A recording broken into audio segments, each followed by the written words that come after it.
Les sociétés ont évolué dans leurs pratiques et maintenant, parfois on voit ça dans le bulletin de paye, parfois c'est dans le compte de portée, c'est-à-dire c'est caché dans une masse salariale ou dans le versement du salaire, le montant est gonflé par rapport au montant réel du bulletin de paye. Donc vous voyez que les pratiques évoluent, mais ce n'est pas les seules pratiques. On peut récupérer des sous sur la TVA, il y a des astuces sur la formation professionnelle, il y a parfois des entreprises, elles sont rares, mais qui mettent en place des doubles facturations. Enfin, je vais pas donner tous les trucs. En tout cas, il y a beaucoup de façons de tricher dans le portage salarial. Il faut comprendre qu'au départ, c'est très simple, on récupère le chiffre d'affaires et on va payer un salaire, mais entre les deux, il y a beaucoup de choses. Les charges patronales, c'est assez complexe.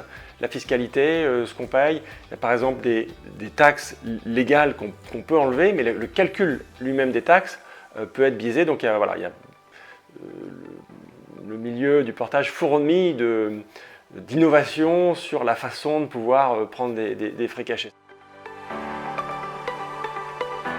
Un salarié porté qui a un bulletin de paye normal et malheureusement dans cette société de portage il y a un décès, donc un salarié de porté décède. Sa femme contacte la société de portage et se rend compte qu'il n'était pas assuré en prévoyance.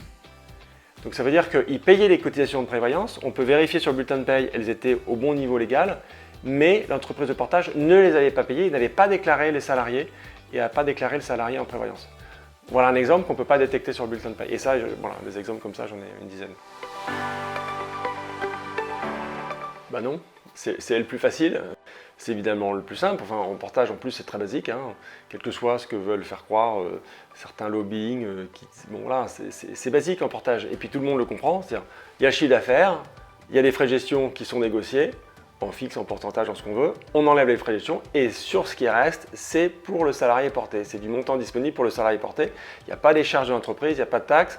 On prend là-dessus uniquement c'est du disponible. Donc, c'est le salaire brut, les cotisations patronales légales, les remboursements de frais.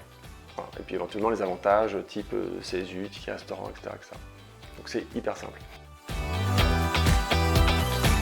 Et il faut savoir qu'il y a 8 cas sur 10 des dossiers qui nous sont envoyés qui ne sont pas conformes.